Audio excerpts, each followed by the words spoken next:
மணி நேரத்தில் கனமழை வெளுத்து வாங்கும் என இந்திய வானிலை மையம் எச்சரித்துள்ளது. முக்கியமாக உதகை, கூடலூர், குனூர் உள்ளிட்ட பகுதிகளில் 200 மில்லிமீட்டருக்கு மேல் மழை பெய்யும் வாய்ப்பு இருப்பதாகவும், மலைப்பாதைகளில் நிலச்சரிவு ஏற்படக்கூடும் என்றும் ரெட் அலர்ட் அறிவிக்கப்பட்டுள்ளது. இந்த வெள்ள அபாயம் காரணமாக பள்ளி மற்றும் கல்லூரிகளுக்கு விடுமுறை அறிவிக்கப்படும் வாய்ப்பும் உள்ளதாக மாவட்ட நிர்வாகம் தெரிவித்துள்ளது.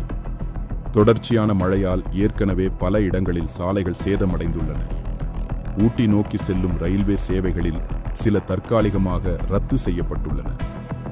நதிகள் நிரம்பி வழிகாட்டும் நிலையில் உள்ளதால் மக்களை அத்துடன் நெருக்கமாக செல்ல வேண்டாம் என தீவிர எச்சரிக்கை விடுக்கப்பட்டுள்ளது. நாட்டுப்புற பகுதிகளில் வீடுகள் சேதமடைந்துள்ள தகவல்களும் வந்த வண்ணம் உள்ளன. தீயணைப்பு படையினர், பேரிடர் மீட்பு படையினர் ஸ்டாண்ட்பையில் இருக்கின்றனர். மக்கள் அவசியமின்றி வெளியே செல்ல வேண்டாம். மின் இணைப்புகளை பாதுகாக்க